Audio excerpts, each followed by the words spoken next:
I'm gonna make a video and several shorts about spirituality today. And it's about the ego tree. To me, the tree of life is super important. I use it a lot for everything. But there's also a ego spiritual tree. And I'm gonna talk about that today. And could be good to breathe a little, but I hope you like being challenged. I hope so. So I'm gonna talk about the ego tree in spirituality. I'm also gonna talk about what's wrong with Facebook groups and the hollow and shallow social media groups for spirituality, and how many of them make us go very lost, actually. So welcome. And before I get into today's video about several things in spirituality, I really want to ask you to please leave a like on the video, also the shorts if you would like to. Comment, please put a heart in the comments, and subscribe. Yeah, because people like me, there's a lot of them out there, I think, but we who speak about stillness and love and compassion, we don't fit the algorithms. We don't ask you to be angry and react and share, because that gets, people like that. But speaking of things like this, reflections, questioning things, new ways of thinking, it doesn't. So I'm asking you, please like, share, comment, and subscribe. It would mean everything to me. Thank you. And I will start with why modern spirituality feels so hollow. To me, it feels very, very hollow. And why does it feel like that? Because when I open my social media, Facebook, for example, it's endless updates about channeling, or people had downloads, or transmissions, and secret codes, and light language, and new codes, and new revelations, and raptures. And it might look like awakening, it might look like spirituality, but it isn't. It's tools, and it's side things, but it's not spirituality, it's not soul work. It's all kinds of things, but not soul work. The true soul work is simple. It's super simple. It's becoming love, becoming compassion, becoming kindness, becoming mercy, becoming forgiveness. All unconditional. That's all. And the modern spirituality, it wants you to be complex. It wants you to learn all these things and understand it and listen to those who know. But soul has no secret. There's no secret codes in soul. And there's no, if your higher self speaks to you, it doesn't demand you to speak to others. It doesn't demand anything. It's for your higher good. So you should ask yourself, does this post bring you closer to love, to wisdom, to becoming compassion, or not? One leads to soul, the other one leads you sideways. I don't know when soul turned into system and when ego took over, because it really has. It's performance, it's showing off things. But when you live spirituality, when you live soul, when you're doing your soul work, you realize that everything you do ripples. So you kind of lose things. You lose makeup. You lose the need to be fake. You lose the masks. Not only literally, because you know it's hurting environment, you know it's hurting people who has to mine chemicals for makeup, but you search for honesty and authenticity, the real, because it's not about the looks, it's about the message, isn't it? It's about becoming, not making a brand. The soul doesn't need a brand. I don't know what happened, but it's only when we become more soul, when we do the actual soul work, that we can create a new world, make new systems, make a new society for everyone. And as long as we don't do that, but get sidetracked into all kinds of things, the longer it takes. So let's start with the ego tree, and we'll start with the roots, because at the roots of the spiritual ego tree is fear. Fear of being meaningless, fear of death could be, fear of emptiness, fear of insignificance. And we all have felt them. I have, you have, we all have. It's human. It's part of being human. But when we don't face them honestly, that's when ego builds illusions to cover them up. And they could be covered in codes, in titles, in stories, and in status. And roots that are built from fear will always grow a tree of illusion. Always. They can look really impressive.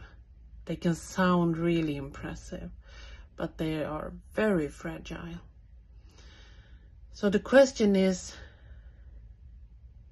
not really, if you have fear, we all do. The question is, do you face it with honesty? Or do you cover it with theater?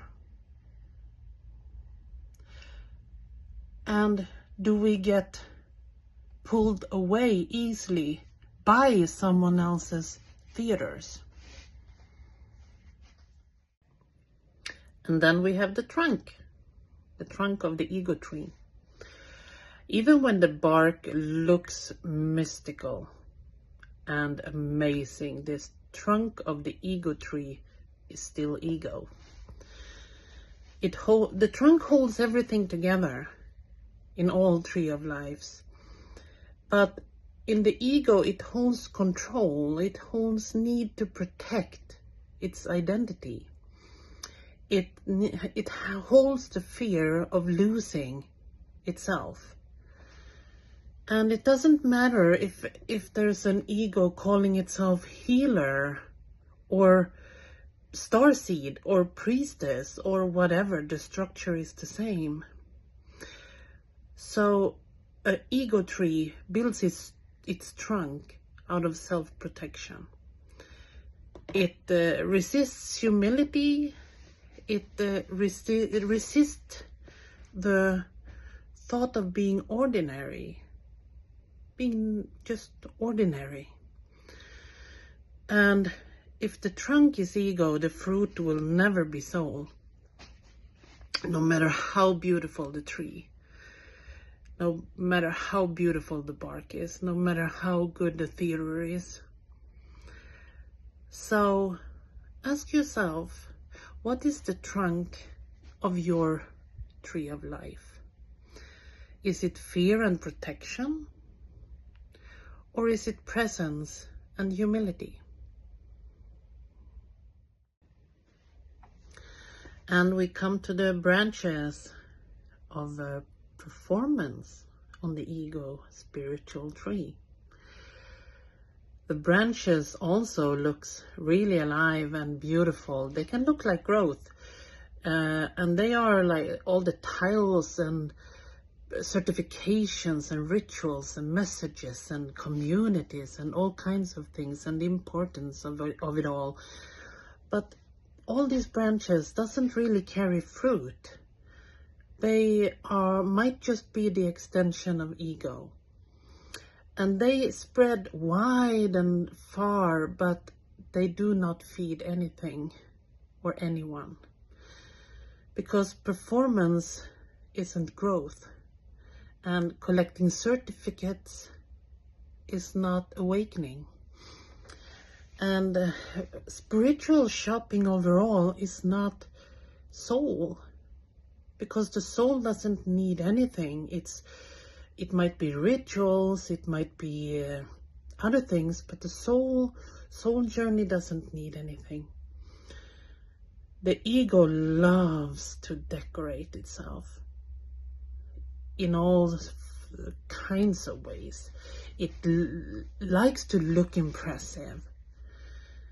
But the soul doesn't need decoration. It just is.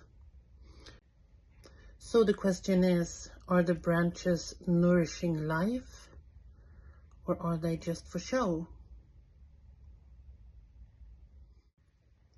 So we enter the leaves on the ego spiritual tree, the spiritual dopamine. Whoa! Well, seriously, the leaves of the ego tree, they flutter constantly.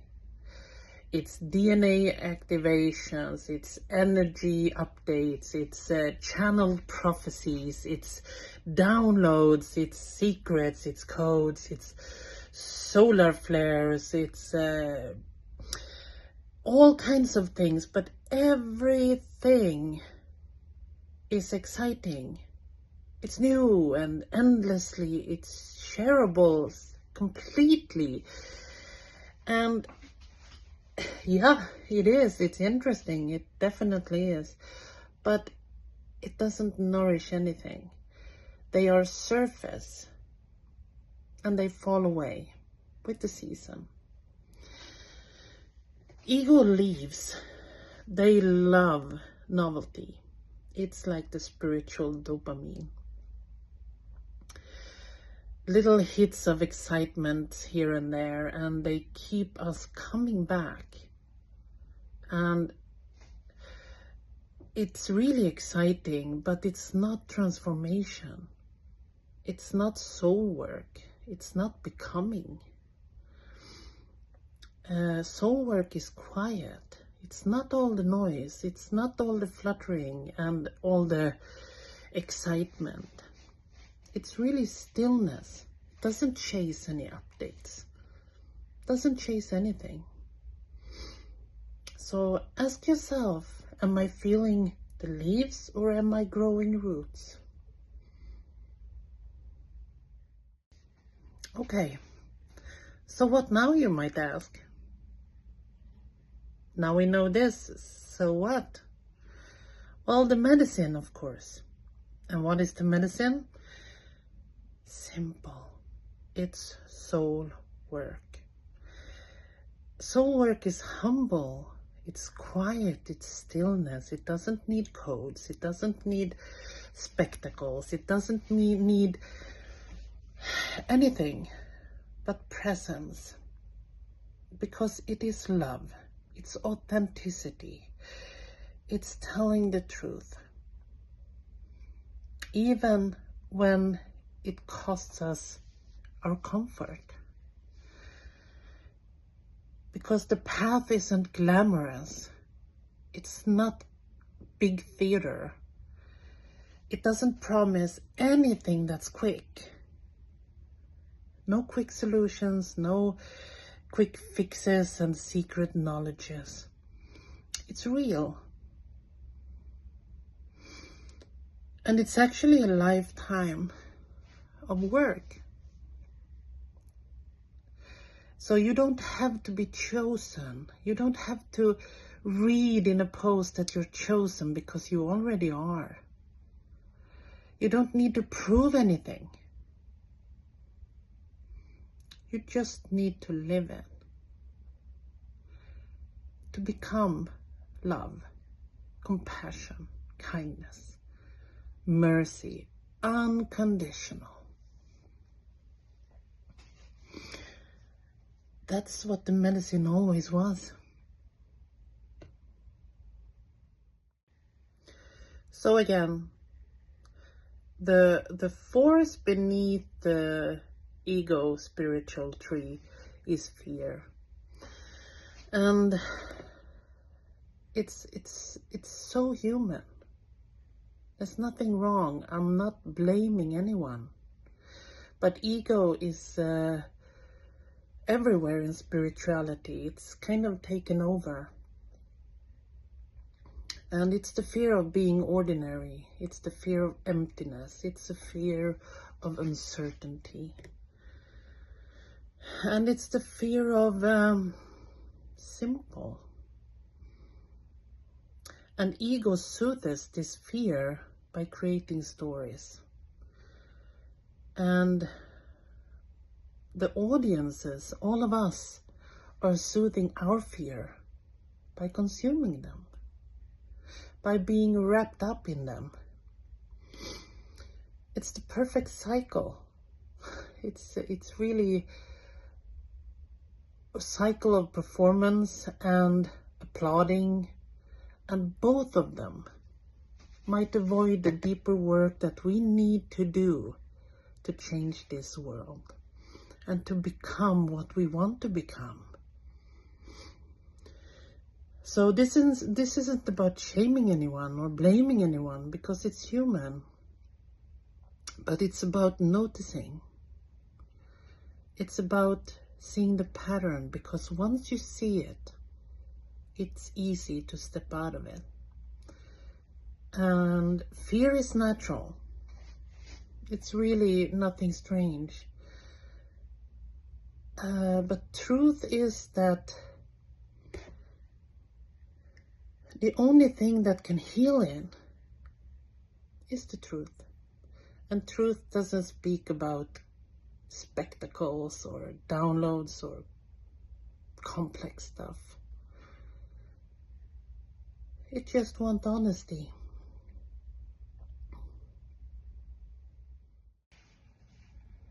So it's not that people are bad. It's really not. But ego is very clever. It takes our hunger for meaning and turns it into theater. We want to feel like we're warriors. We're fighting this war and stuff like that, but we're not. We're seeking enlightenment. But we're not going to find it in this human body. And people are talking about the ego death. We're not going to kill ego. We have to stop thinking so complex. Because it's not about fight. It's not about warriors. It's not about anything else than becoming our true self. becoming love, becoming soul aligned, becoming kindness and compassion. That's all. And that is the path to oneness. And that is also what some call Christ consciousness. But that's really it. Everything else is just spiritual noise and ego noise, dressed in spirituality. So when you see posts and you feel compelled to, wow, I'm like those, I'm one of those alien things, stop and think, does this make you wiser, more compassionate, more loving, more caring, more forgiving, more able to show mercy without conditions? If not, it's not soul work. It's side things. And I would like you who might have felt challenged by this to sit with yourself, to look at yourself, to look at your tree, look at your brand, look at who you are, and see it as an invitation. See it as an invitation to sit with your roots, with your trunk, with your branches, with your leaves, and see the illusions, if there are any. Let them fall. We all slip. We do. And that doesn't make us bad. That makes us human. Because we're not trying to become anything else than human. We are human. But we need to become soul. So sit with the soul. Honest, quiet stillness. So what illusions are you ready to release? So your soul can finally be free. And the last thing then is about Facebook and Facebook spiritual groups. Because the way I see it, spiritual groups with large members, they have all the possibility in the world to cooperate over groups, connect, make something that matters. But what it is instead is just brand making. And some groups, I know one spiritual group for beginners, you pay your way to be a moderator or a admin or whatever. So all the beginners think that you might actually know something, but all you did is have money to pay to be an expert. It's monetizing soul. And that is not soul work. That is not wisdom. That is not in any way connected to soul. So it's all about sharing memes and images and make us feel special by being this starseed or that, or knowing these codes or whatever. And every mood you get, you ask, does anyone else feel that? It must be something without, something outside. But everything is inside. If you're looking for soul, it's inside. It's in. Stillness, quiet, becoming love. That's it. And I think it's really sad the way social media and Facebook, the groups for soul has become, honestly. Because it's not about authenticity. It's about collecting likes and being as dramatic and theatrical as possible. And that's not soul. And continuing like this is not going to make any path open to create a better future on this planet. So stick to soul.